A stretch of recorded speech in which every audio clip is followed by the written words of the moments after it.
Continuing production of The Open Mind has been made possible by grants from the Rosalind P. Walter Foundation, the Bluestein Family Foundation, the Joan Gans CUNY and Peter G. Peterson Fund, Carnegie Corporation of New York, the Malkin Fund, the May and Samuel Rudin Family Foundation, the Joanne and Kenneth Wellner Foundation, the Alfred P. Sloan Foundation, and from the corporate community, Mutual of America.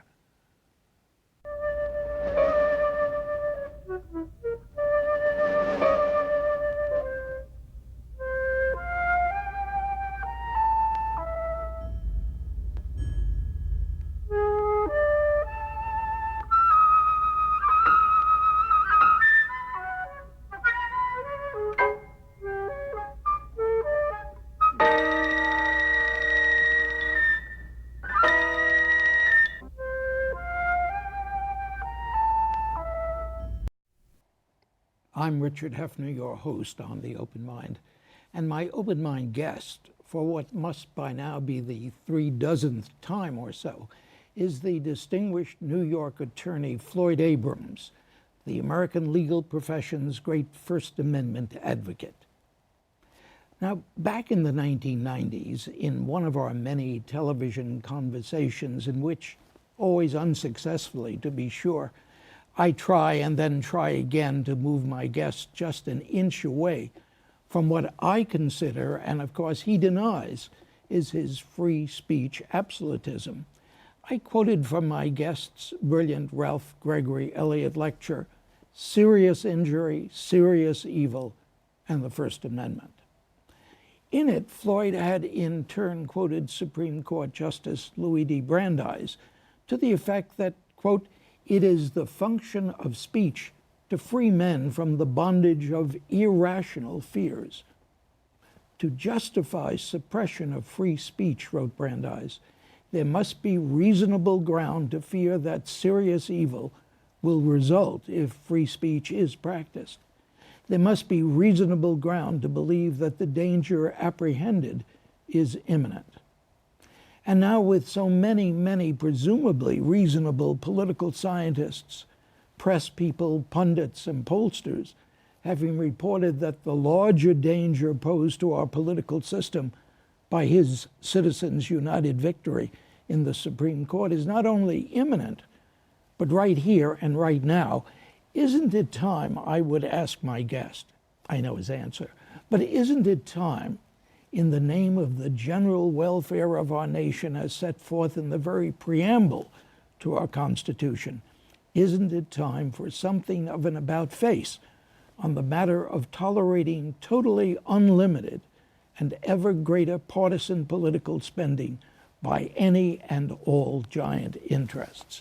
You knew that would be my question, Floyd. You know, I never thought of it that way. Maybe I should change my mind. Go ahead. Change it. But I can't. Look, for me, and I must say I'm still surprised how few of my friends who have cared deeply about the First Amendment share this sense. For me, this is by no means the hardest, or even a very hard, First Amendment issue. We're talking here about participating in a political process, advocating the election or defeat of candidates for public office, and in fact, in the very case itself, advocating the defeat of someone who was seeking to be president. By my lights, there's nothing more protected under the First Amendment than that.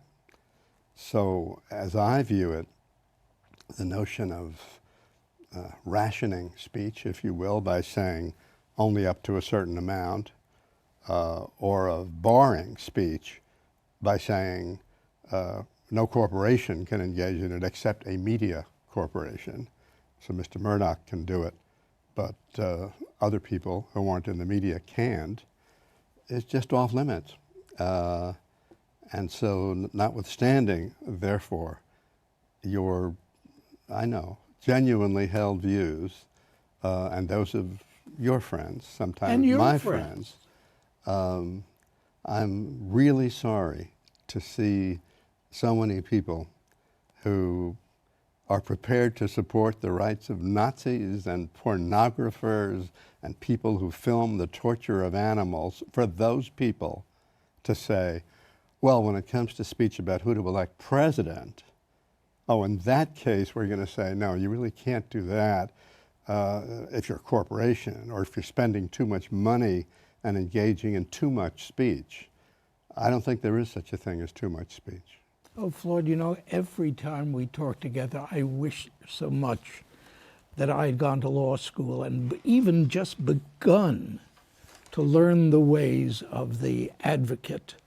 I know that you're a particularly brilliant advocate, but there is a way of taking an argument and putting up front here, as you do, those vicious ones who aim at limiting speech, when I think the people you're talking about and I are addressing ourselves to the other side of the equation, we're more concerned because of the realities of the situation with the expenditures of larger and larger and larger sums. It's that end of the equation that gets us. But my translation of that, my translation is you're more concerned with more and more and more speech in political campaigns. You don't want these ads on, or too many of them, or the wrong people funding them, or funding too many of them. And all of that, so far as I'm concerned, is verboten under the First Amendment. Yes, but Floyd, what we are talking about as well is not just more and more, but less and less, comparatively speaking. We're talking about voices that will become buried by those very, very, very worthy voices that you want to protect. No? That's the sort of issue that comes up all the time. It came up with newspapers, when people would say it's a one newspaper town. And so Alabama passed a law saying in the whole state, on election day, just on election day, you can't have any new charges against a candidate, because if you do, they won't have a chance to answer. Just to be fair, just to make the political system better. And the Supreme Court unanimously, a different Supreme Court, one you would like, unanimously said that's alien to the First Amendment. The idea of saying, even for this, interesting, pretty good reason maybe, disparity of power, too much overwhelming power, in that case, by the newspapers, often the only newspaper in town, and very often the only serious speaker in the state. And the answer was, come on. I mean, stop thinking like that. In America, we allow freedom of speech and freedom of the press.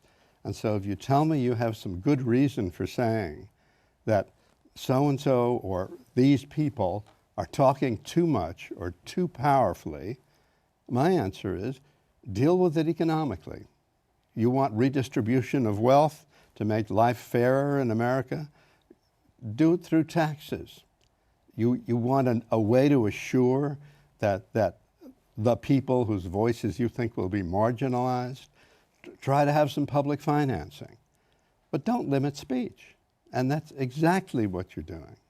Floyd, you've used the phrase, the expression, look who's not protecting the First Amendment now, look who's attacking the First Amendment now, at various times. We've done programs with that notion at our fingertips.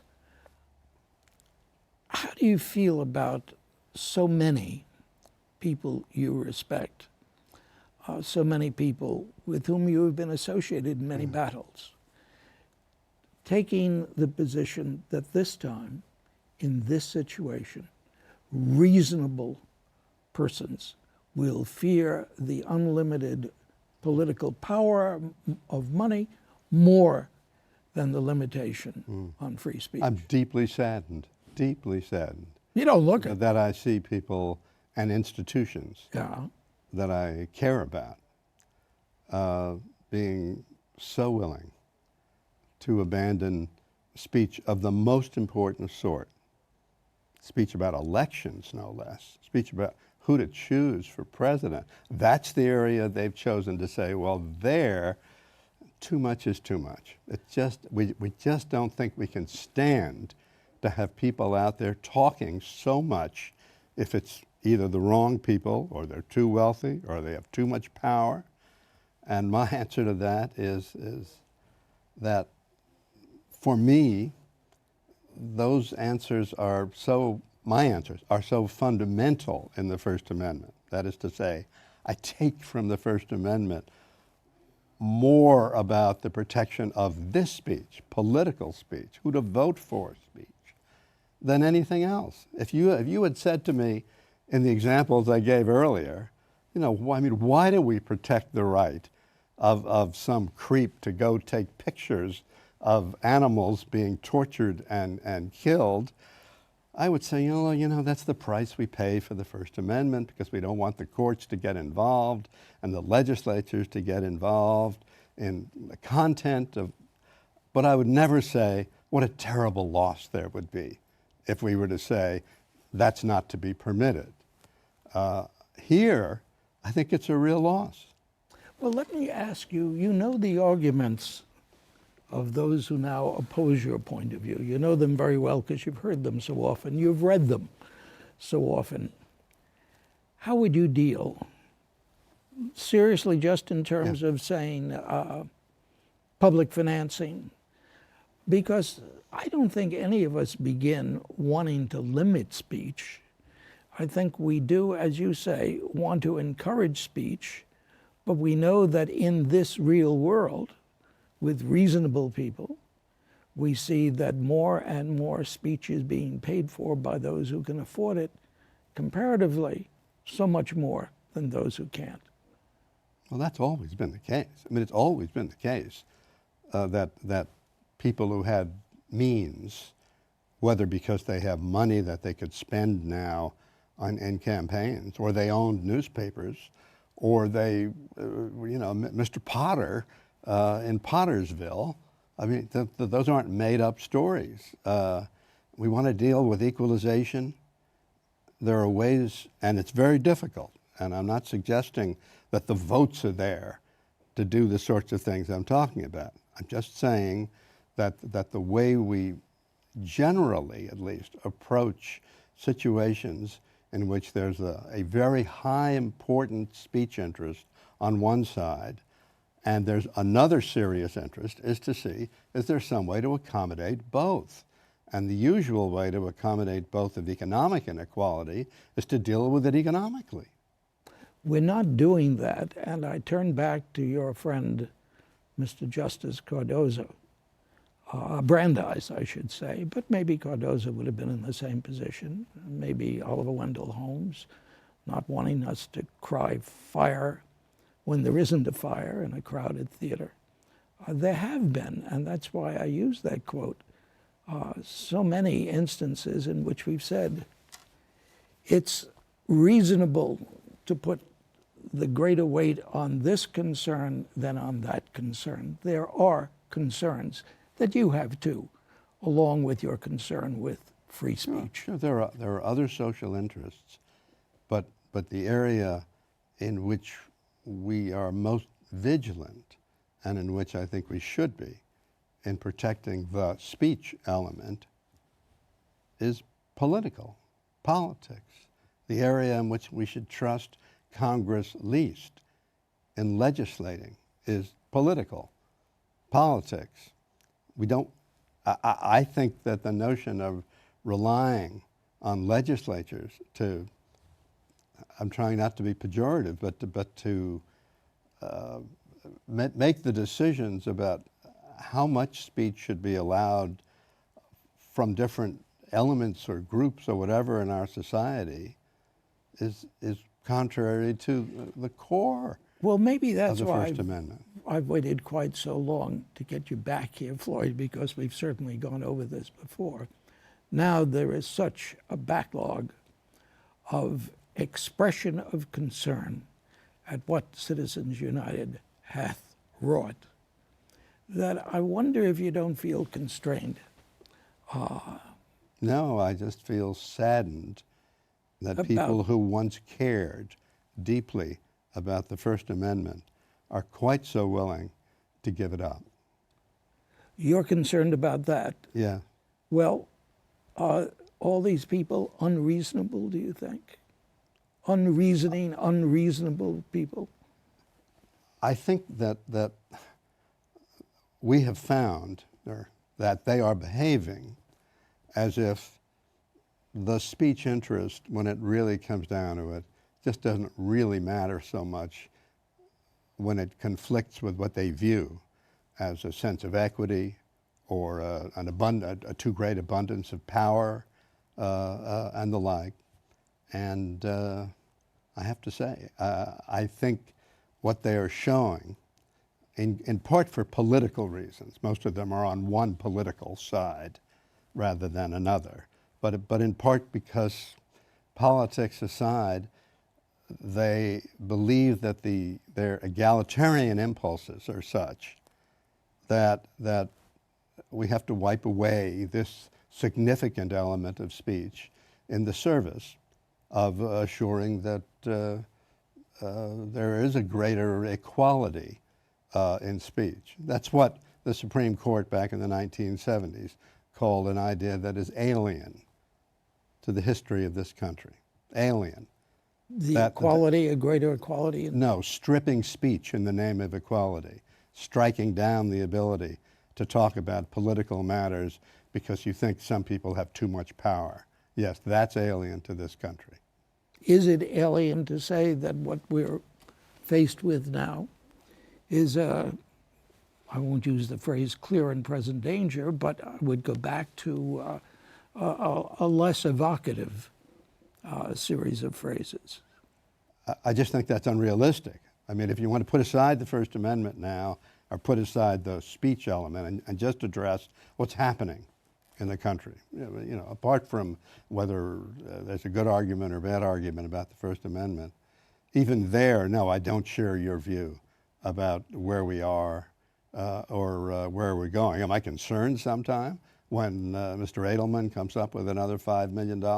Sure I am. But why are you concerned? It's well, more speech. He's no. underwriting I'm more concerned speech. because I'm concerned when Mr. Murdoch has what I think is an undue impact on our cultural and political life. But I take it as part of our free society that that's the way we should be. And you know, I wouldn't think of cutting back on his speech or their speech. I didn't complain, and you didn't, when George Soros was spending over $20 million a few elections ago to try to get good progressive people elected.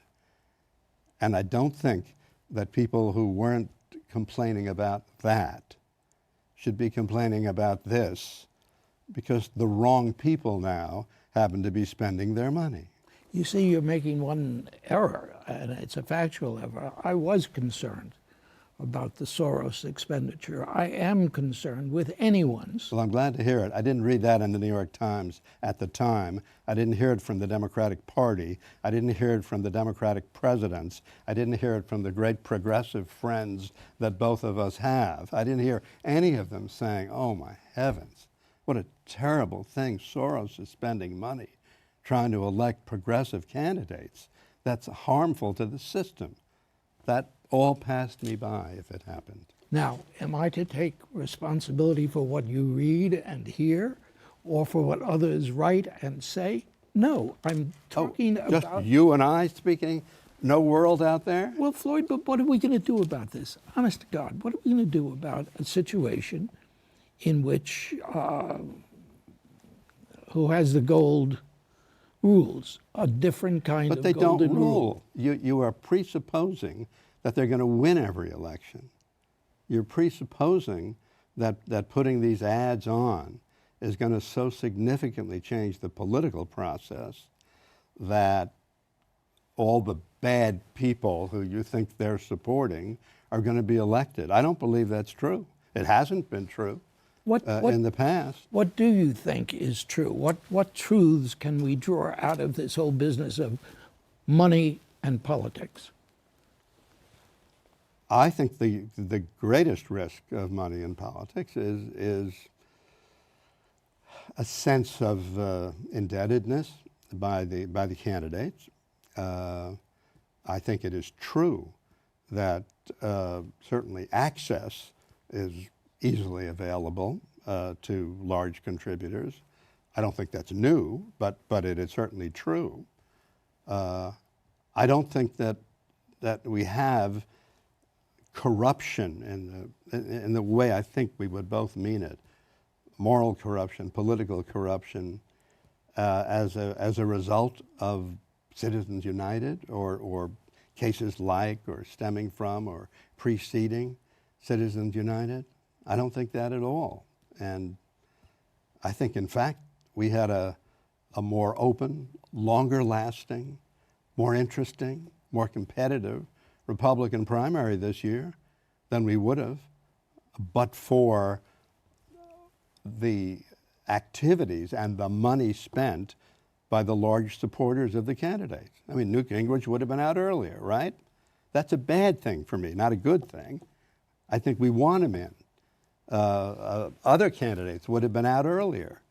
That's a bad thing. We want more speech.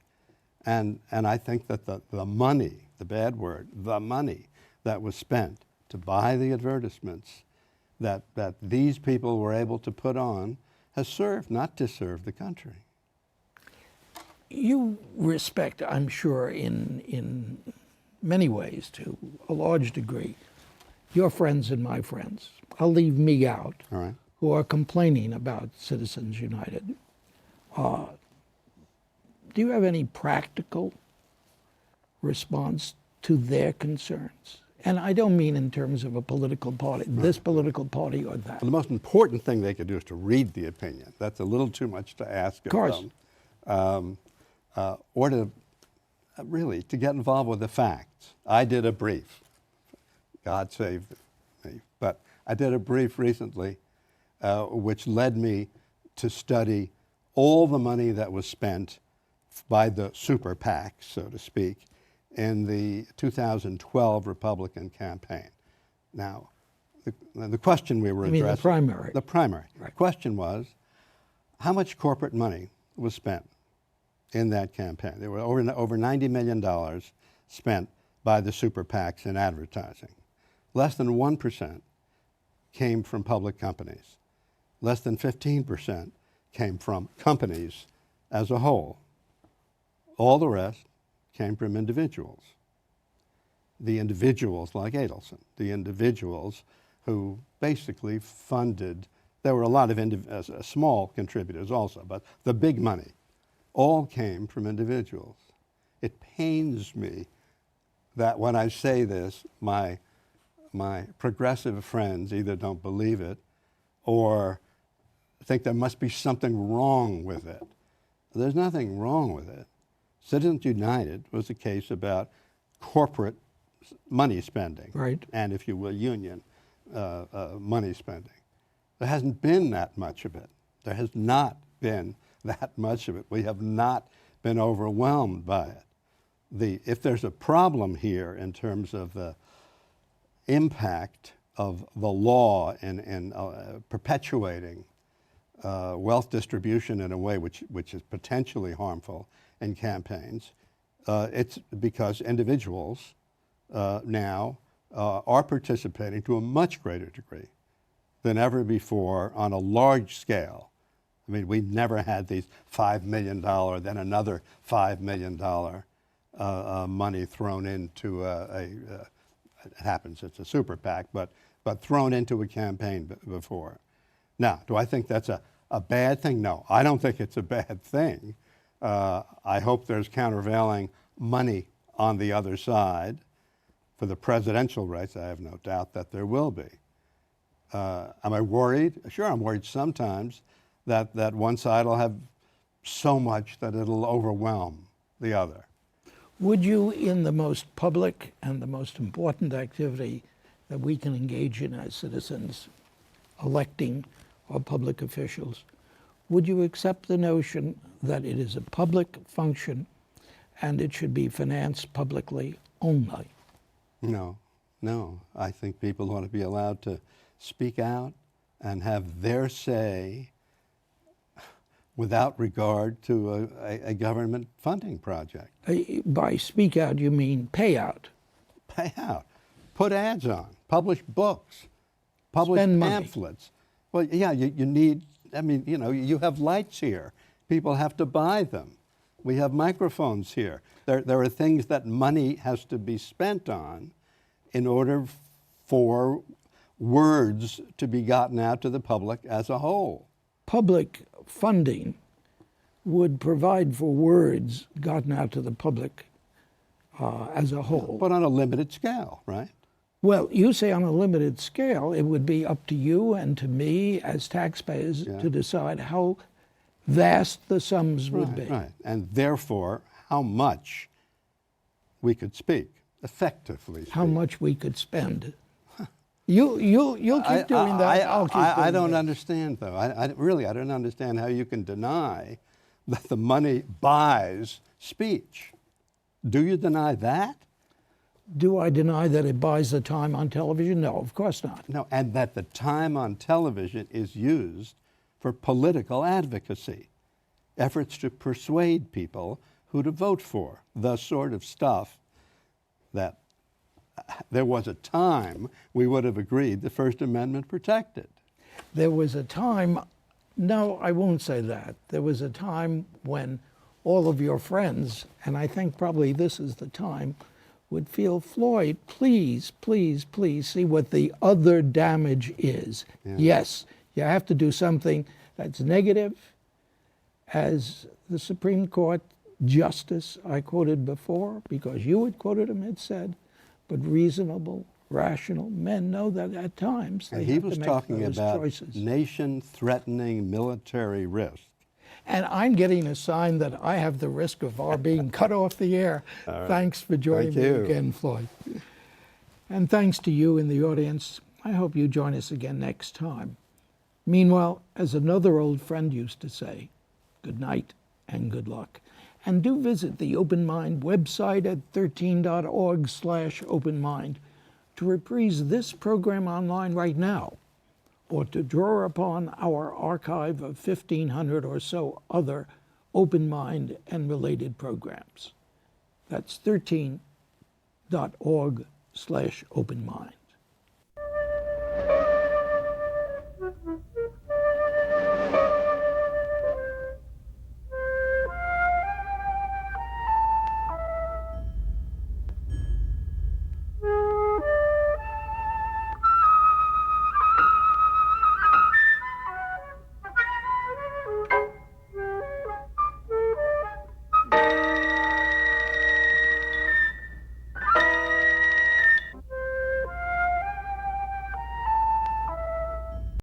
Continuing production of The Open Mind has been made possible by grants from the Rosalind P. Walter Foundation, the Bluestein Family Foundation, the Joan Gans CUNY and Peter G. Peterson Fund, Carnegie Corporation of New York, the Malkin Fund, the May and Samuel Rudin Family Foundation, the Joanne and Kenneth Wellner Foundation, the Alfred P. Sloan Foundation, and from the corporate community, Mutual of America.